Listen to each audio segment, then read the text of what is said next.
Hello दोस्तों, नमस्कार। मैं ऋषिकेश सर आप सबों को मैथ मैजिशियन विनेश सर के यूट्यूब चैनल पर स्वागत करते हैं। 27 फरवरी 2021 को आरआरबी एनटीपीसी में रीजनिंग के दोनों शिफ्ट में जो क्वेश्चन पूछे गए हैं उसको हम लेकर आए हैं। चलिए एक एक करके देखते हैं। एक क्वेश्चन जो आपको बोर्ड पे डिस्प्ले हो रहा है, यह क्वेश्चन कैलेंडर से है और आपको बताया गया इसका कंसेप्ट कि इस टाइप के क्वेश्चन को कैसे सॉल्व करते हैं। क्वेश्चन पूछा है 3 मार्च 1960 को कौन सा दिन था। Option a Monday, option b Tuesday, option c Wednesday, option d Thursday. ठीक है, तो इस टाइप के क्वेश्चन को कैसे बनाना चाहिए। सबसे पहले जो गिवन डेट है 3 मार्च 1960 को पूछा कि यह जो ईयर है, यह मंथ है और यह डेट है, इसको कौन सा दिन था ये बता दीजिए। तो सबसे पहले इसका क्या कंसेप्ट है, कंप्लीट ईयर लिखने का कंसेप्ट है। कंप्लीट ईयर लिखते हैं। कंप्लीट ईयर का मतलब जो ईयर कंप्लीट हो चुका है, तो 1959 कंप्लीट ईयर है। मतलब 1959 पूरे जो आया है उसमें और डेज कितने हैं उसको निकालने के लिए बताया गया था। क्या कंसेप्ट होता है थोड़ा सा एक बार रिकॉल कर लीजिए। लगातार 100 सालों में और डेज कितना होते हैं आपको बताया जा रहा है और रिकॉल भी करते चलिएगा। 5 होते हैं। ठीक है, 200 सालों में और डेज कितना होंगे, तो 10 हो जाएगा। तो 10 डिवाइडेड 7 मतलब 3 हो जाएगा। 200 सालों में और डेज कितना हो जाएगा 3। 300 सालों में और डेज कितना हो जाएगा 15 7 से डिविजिबल है। ठीक है, तो रिमाइंडर बचा 1। तो 3 लगातार 300 सालों में और डेज कितना होगा 1 और 400 सालों में और डेज कितना होगा 0, ये बताया गया है। तो हमको इस ईयर तक पहुंचना है, तो 400 के मल्टीपल सालों में भी तो और डेज होगा और इसके नियर बाय, तो इसके नियर बाय 400 का मल्टीपल कौन सा ऐसा साल है। कहने का मतलब 1600, कहने का मतलब है 400 का 4 टाइम मल्टीपल करिएगा तो 1600 साल आ जाएगा। तो इसमें और डेज कितना आ जाएंगे 0 आ जाएंगे, और डेज 0 आ जाएंगे। 1600 साल का तो हिसाब हो गया, लेकिन आपको 1959 तक चलना है, तो इसमें और कितना साल लेफ्ट है 359 साल। तो 300 सालों में और डेज भी निकाल सकते हैं। 300 सालों में और डेज कितना, 300 सालों में और डेज कितना 1, यहाँ से 1 लेके आइए। तो 1600 300 1900 हो गया 59। तो 59 सालों में 59 और डेज तो आएंगे ही आएंगे। 59 और डेज तो आएंगे ही आएंगे, लेकिन 59 साल में लीप ईयर भी आएंगे। तो जो लीप ईयर में आएंगे उसमें एक्स्ट्रा डेज 2 होते हैं। आपने इस 59 सालों में एक एक दिन तो लिया है, लेकिन लीप ईयर वाले जो साल हैं उसमें एक एक दिन तो और लेना होगा ना। तो इस 59 साल में लीप ईयर कैसे फाइंड करेंगे, 59 में 4 से डिवाइड कर दीजिए। जो क्वोशिएंट आएगा उतना आप यहाँ पे लीजिएगा। तो ये क्या हो जाएगा 4 1 जा 4, यहाँ से 19 4 4 जा 16 है ना, मतलब 14 4 जा 56 है ना। यहाँ कहने का मतलब 14 ऐसे साल आएंगे 59 सालों में जो कि लीप ईयर होंगे, तब उसमें तो एक एक दिन एक्स्ट्रा लीजिएगा ना। इस कारण से 14 एक्स्ट्रा डेज तो यहाँ बनेंगे। अब ये पूरा 1959 साल में एक्स्ट्रा डेज निकल के आ गया। चलिए इसको हम काउंट कर लेते हैं। 1 और 9 10 और 4 14, 5 1 6 1 7, टोटल आ गया 74। टोटल आ गया 1959 साल में ऑड डेज कितना आ गया 74। 74 7 से डिवाइड है, तो फिर फर्दर इसमें आप रिमाइंडर लिख लीजिए। तो 7 10 जा 70, 4 रिमाइंडर। कहने का मतलब जब तक 7 से डिवाइड होते रहेगा आप करते रहिएगा, जब 7 से डिवाइड नहीं होगा तो रिमाइंडर जो आ जाएगा यही ऑड डेज या एक्स्ट्रा डेज होता है। तो 1959 सालों में ऑड डेज या एक्स्ट्रा डेज कितना आ गया 4 आ गया। अब देखिए 3 मार्च तक चल रहा है। जनवरी में जो ऑड डेज होते हैं कितना होते हैं 3 होते हैं। जनवरी में 31 दिन होने के कारण ऑड डेज कितना होते हैं 3। 31 में 7 से आप मल्टीप्लाई मतलब 7 से डिवाइड करिएगा तो 7 4 जा 28, रिमाइंडर कितने बचेगा 3। अब फरवरी में आइए, तो फरवरी में कौन सा आप दिन लेंगे। देखिए यहाँ पे देखिए 1960 है। 1960 कैसा साल है तो लीप ईयर है। 1960 कैसा साल है लीप ईयर है। तो उसमें फरवरी मंथ में 29 दिन होने के कारण उसमें ऑड डेज होंगे कितना 1 होंगे। ठीक है। अब मार्च में 3 ही तक हिसाब करना है, तो मार्च में कितना दिन यहाँ लेंगे 3 दिन। तो 3 1 4 और 3 7, मतलब कहने का सेंस है ये तो 7 दिन पूरी 7 से डिविजिबल है। कहने का मतलब आपको हिसाब करना होगा कितने 4 दिन का हिसाब करना होगा 4 दिन का। एक का क्या मतलब होता है, मतलब आपको ऑड डेज जो आया 4 है ना 4 ही का सिर्फ करना होगा, क्योंकि 7 तो आ गया तो 7 में 7 से डिवाइड कीजिएगा तो रिमाइंडर क्या आएगा 0 आएगा। तो 4 ही दिन एक्स्ट्रा दिन हुए, तो 4 एक्स्ट्रा डेज का मतलब क्या होगा थर्सडे। 1 एक्स्ट्रा डेज का क्या मतलब मंडे, 2 एक्स्ट्रा डेज का ट्यूसडे, 3 एक्स्ट्रा डेज का वेडनेसडे, 4 एक्स्ट्रा डेज का थर्सडे। तो यहाँ पे जो 4 एक्स्ट्रा डेज आया है इस कारण से इसका ऑप्शन होगा थर्सडे। ठीक है। अगर इसको आप बनाइएगा, ये सब चीज़ हम आपको समझाते हुए आगे चले हैं, इसलिए आपको टाइम लगा है। अगर आपको ये सब चीज़ नहीं करे ना तो आप 57 से 58 सेकेंड में इसको सॉल्व कर लेंगे। डायरेक्ट आपको ये सब चीज़ आपको दिमाग में ही कैलकुलेट करना था, यहाँ पे कैलकुलेट करना था और एक वैल्यू यहाँ पे कैलकुलेट करना था। ठीक है। और यहाँ पे 2 वैल्यू यहाँ पे कैलकुलेट करना था, 2-3 वैल्यू, बस आपको आंसर आ जाता। 4 एक्स्ट्रा डेज आने के कारण आपका जो 4 एक्स्ट्रा डेज जब आता है तो उसका जो मतलब होता है थर्सडे होता है। 5 का मतलब फ्राइडे, 6 का मतलब सैटरडे, 0 का मतलब संडे और 1 का मतलब मंडे। ठीक है। तो इसका आंसर हो जाएगा क्या थर्सडे। मतलब 3 मार्च 1960 को कौन सा दिन था थर्सडे। ठीक है। चलिए नेक्स्ट क्वेश्चन नंबर 2 डायरेक्शन से है। एक व्यक्ति पश्चिम की ओर मुंह करके खड़ा है, वह घड़ी की दिशा में 45 डिग्री मुड़कर एक बार दोबारा से 180 डिग्री उसी दिशा में मुड़ता है, फिर वह घड़ी की विपरीत दिशा में 270 डिग्री मुड़ जाता है। अब उसका मुंह किस दिशा की तरफ है। ऑप्शन ए उत्तर पूर्व, ऑप्शन बी दक्षिण पूर्व, ऑप्शन सी दक्षिण पश्चिम, ऑप्शन डी उत्तर पश्चिम। तो इस टाइप का क्वेश्चन आप कैसे बनाएंगे। सबसे पहले देखिए घड़ी की दिशा में कितना बार मुड़ा, तो घड़ी की दिशा में 45 डिग्री मुड़कर एक बार दोबारा से 180 डिग्री उसी दिशा में मुड़ जाता है। कहने का मतलब घड़ी की दिशा में 2 बार एंगल क्रिएट हुआ है, एक बार 45 डिग्री का और एक बार 180 डिग्री का। ठीक है।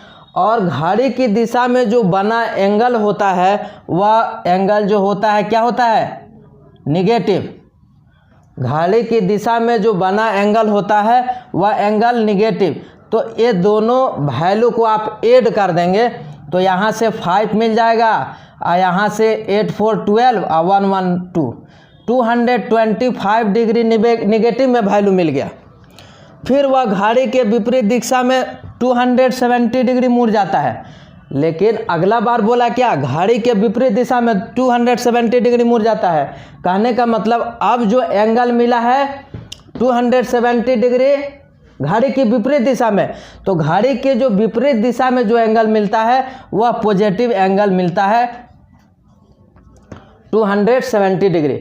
अब ये देखिए 270 डिग्री और 225 डिग्री, कहने का मतलब यह जो है एंटी क्लॉकवाइज में चला है, यह क्लॉकवाइज में चला है। दोनों का हम लोग डिफरेंस निकाल लेंगे।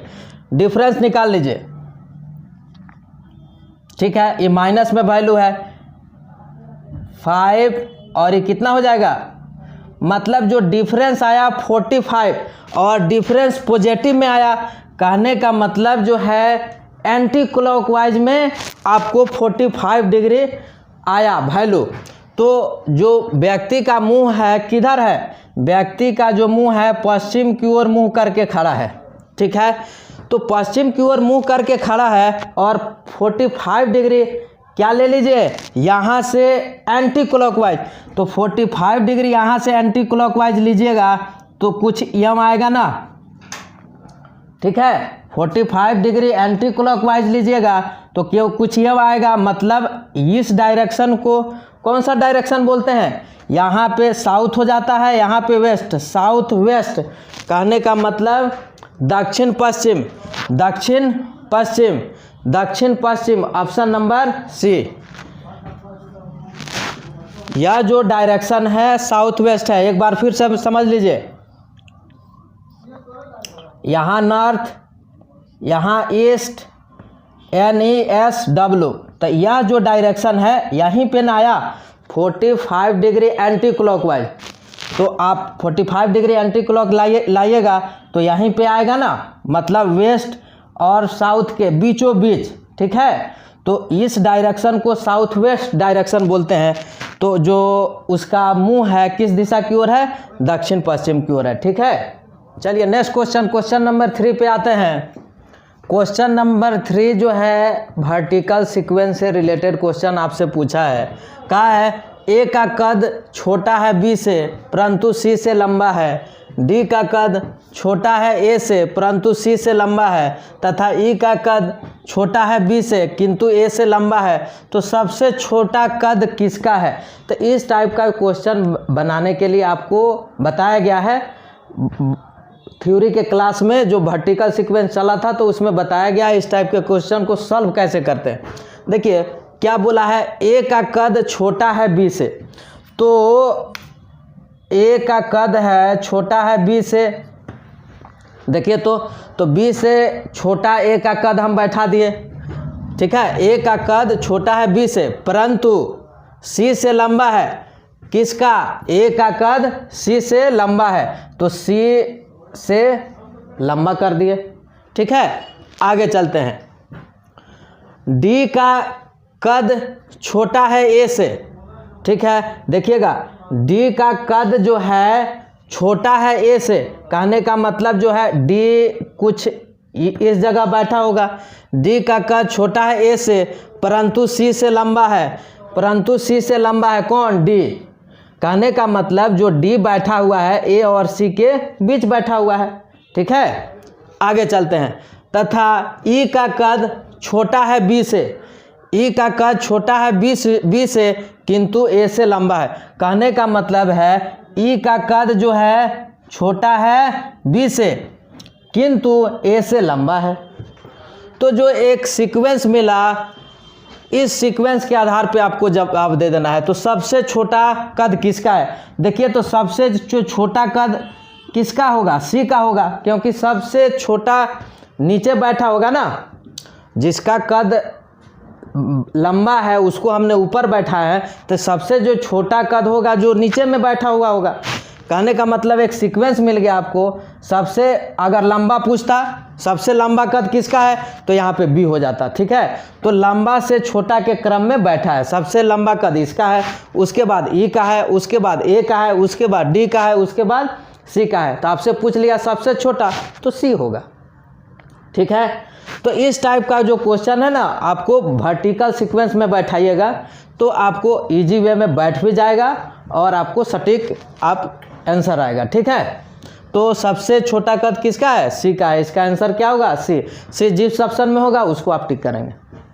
चलिए next question, question number 4।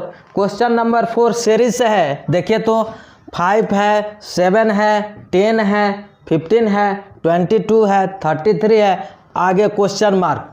Option दिया ए में 28, बी में 36, सी में 46, डी में 60।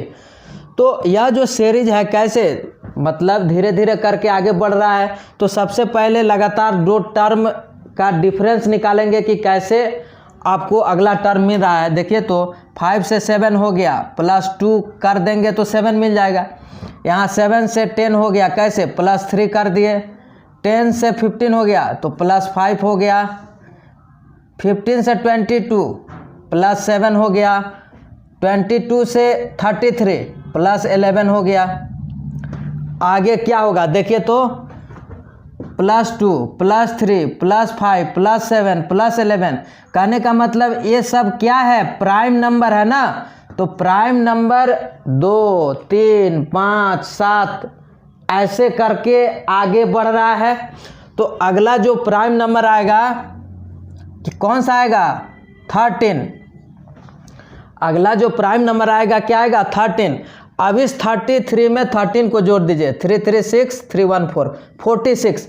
46 या जो आपको क्वेश्चन मार्क के जगह पे होगा वहाँ पे जो टर्म आएगा 46 आएगा। तो 46 ऑप्शन नंबर सी में है, वहीं आंसर हो जाएगा। ठीक है, सबसे पहले क्या करना था? यह सीरीज जो है एकाएक न बढ़ रहा था, धीरे धीरे बढ़ रहा था। तो सबसे पहले हम लोग मतलब देखें कि यह जो अगला टर्म है कैसे मिला।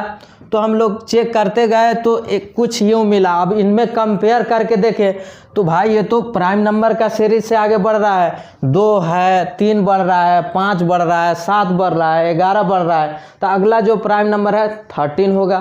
ठीक है, तो आगे प्राइम नंबर 13 को ई वाले टर्म में ऐड कीजिएगा तो अगला जो मिसिंग है वहाँ पे मिल जाएगा। तो 46 ऑप्शन में है, सी वहीं आंसर हो जाएगा। चलिए नेक्स्ट क्वेश्चन 5 देखिए। 5 8 2 3 को 18 लिख रहा है तो 2 8 6 को क्या लिखा जाएगा? यह क्वेश्चन एनालॉगी से है। ऑप्शन ए में 15 है, ऑप्शन बी में 14 है, ऑप्शन सी में 26 है, ऑप्शन डी में 16 है। कहने का मतलब इस चीज़ को ऐसा कब लिखते हैं? कहने का मतलब क्या होगा? जो जिस पोजीशन पे है उसको पोजीशन पे जो है उसके अंकों को सम कर देंगे तो छोटा मिल सकता है। जैसे देखिए यहाँ 5 8 2 3 को लिख दिया 18। कैसे लिखा? देखिए तो यहाँ पे 5 है, +8 +2 +3। कहने का मतलब जो नंबर है उस सभी नंबर जो जिस पोजीशन पे है सभी को हम ऐड कर दिए। 3 2 5 और 8 13 और 5 18 आ रहा है ना। तो इसको भी वैसे ही लिखेंगे, मतलब 2 + 8 + 6 इसको जब ऐड करेंगे तो 8 और 2 10 + 6 16 ऑप्शन नंबर डी। कहने का मतलब एक डिजिट टू डिजिट में लिखा गया है और बड़ा जो संख्या है उसको छोटा में लिख दिया। तो कैसे किया गया होगा? क्या उस नंबर को जो जिस पोजीशन पे है उसको आप ऐड कर दीजिएगा तो छोटा मिल जाएगा। जैसे 5 8 2 3 था, उसको 18 लिखा, तो जो जिस पोजीशन पे था उसके हम को क्या कर दिए, जो डिजिट है उसको ऐड कर दिए। ऐड करने पे ये वाला आ रहा था, तो इसको भी हम ऐड कर देंगे तो आगे वाला आ जाएगा। तो 2 8 और 6 को ऐड किए, अंकों का योग ऐड किए तो 16 आया। 16 ऑप्शन नंबर डी में है। ठीक है, सबसे पहले जो लोग इस वीडियो को नए देख रहे हैं सबसे पहले उसको सब्सक्राइब कर लीजिए कि जो भी यहाँ से अपडेट जाए तो बिना किसी बाधा के आपके पास पहुँचे, और ज़्यादा से ज़्यादा अपने दोस्तों के बीच शेयर कर दीजिए कि उनका भी फ़ायदा हो। जो एग्ज़ाम दे रहे हैं कौन सा क्वेश्चन सही है कौन सा गलत है ये भी पता उनको चले, और जो लोग नए हैं उनको फ़ायदा हो। तो ओवरऑल आज का जो लेक्चर है, जिन लोगों को अच्छा लगा होगा वो क्या करेंगे, लाइक करेंगे, ठीक है। और आज रखते हैं इतना ही, मिलते हैं नेक्स्ट वीडियो।